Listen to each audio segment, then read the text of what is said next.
of the week, playoff edition. Let's go Cardinals! Let's go Red! That's right, they have their A game. We're back with our A game. Welcome back to the playoff edition of Friday Night Football. It's our game of the week, Lake Fenton at Millington. Earl, Millington outscored their opponents in the regular season. Ready?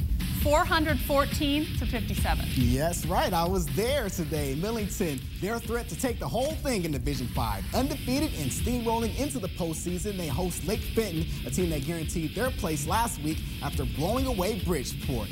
Shout out to Ted and Galen for the bratwurst out there. That was really good. Oh, I'm jealous. Down 7-0 in the first. A big blow to Millington. Dakota Seabird, he goes down and has to be carried off the field. He wouldn't return. Cards come back, though, and they make it 21-14 in the fourth. Now, the Blue Devils, they try to go at the end of regulation. Millington goes for the win. Up and no good. That's what the refs say. Roger Beers, he begs to differ, but to OT we go. Justin Jacobs takes the handoff and he scores.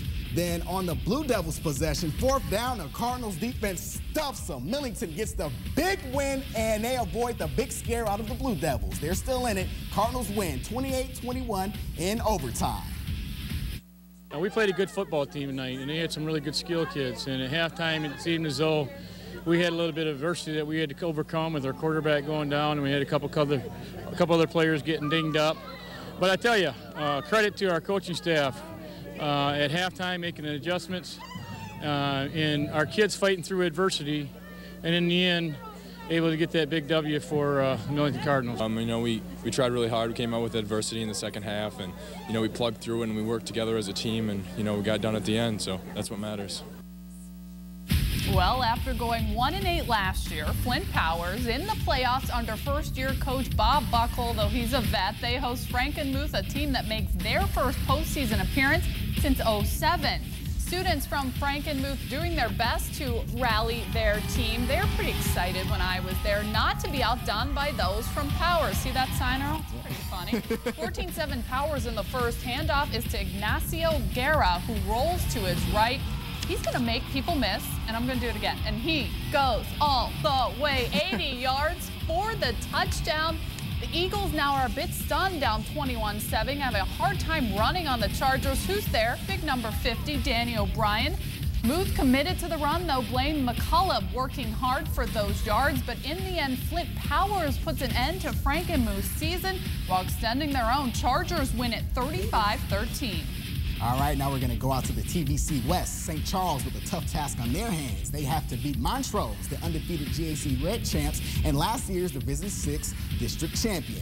Montrose, a strong defensive team, and they're ready to play, and the cheerleaders are amped up, and so are the Rams, hoping to march into the next round. St. Charles down 29-0 at the half. They're trying to make a comeback, but running back Steve Renz on the outside gets caught. But the power running, you're going to see it right here, pushing the line back. He's going to squeak out a few for the first down. Look at that run. Good stuff. Good stuff by him. Oh, yeah. But a few plays later, Renz, he's going to go up the middle and starting to go down, but then David Diem rips the ball away, and it goes the other way. They would take it down the field then, and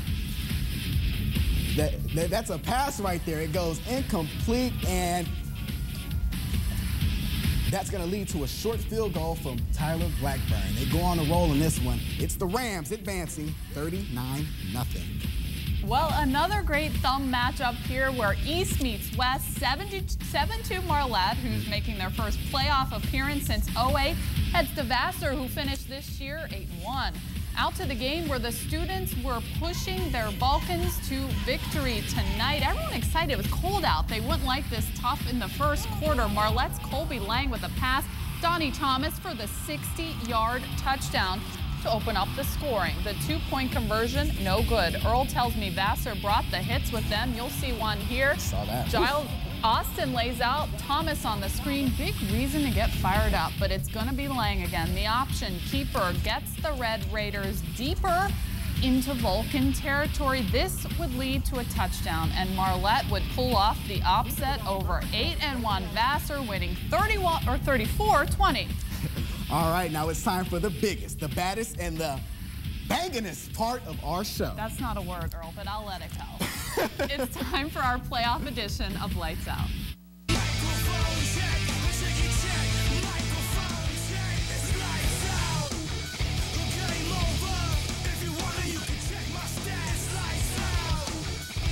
First one out to Hemlock, where the long pass, it's going to wind up in the hands of Dexter Hewlick, but he wouldn't stay upright. Where I'm from, they call that a flex. That's from Cameron Gashi.